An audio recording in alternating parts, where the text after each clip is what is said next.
been going around the newsroom today. Have you ever heard of a St. Paul sandwich? If you Google it, you'll see claims that it was created in St. Louis, but our Steve Harris found out that may not be true, yet it's something St. Louis beams about.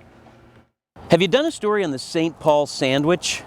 That's what the dining editor of St. Louis Magazine asked me about a year ago, and to be honest, I hadn't.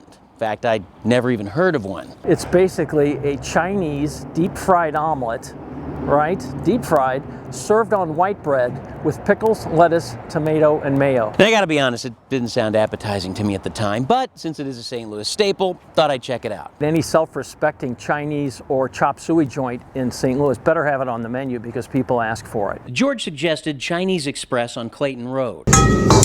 I ordered this St. Paul sandwich, named after, no, not that St. Paul, that St. Paul. There was a chef at a place called Park Chop Suey in the, they don't know when, the 40s to the 60s. He got the credit for inventing this sandwich. He happened to be from St. Paul, Minnesota. For some reason it stuck. St. Louisans loved the sandwich. We became known for it, but it really wasn't invented here.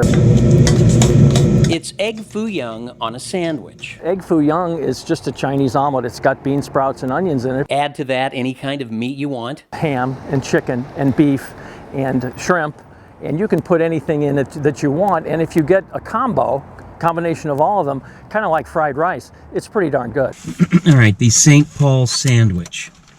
Back at the turn of the century, it was actually seen on menus in St. Paul, Minnesota. So St. Louisans taking credit for the St. Paul sandwich is probably not legit. So the bad news is, although we are famous for it, we probably didn't invent it. The good news is they're all cheap, they're filling, they're greasy, and they're good.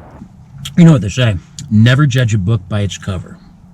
Delicious. Steve Harris, News 4.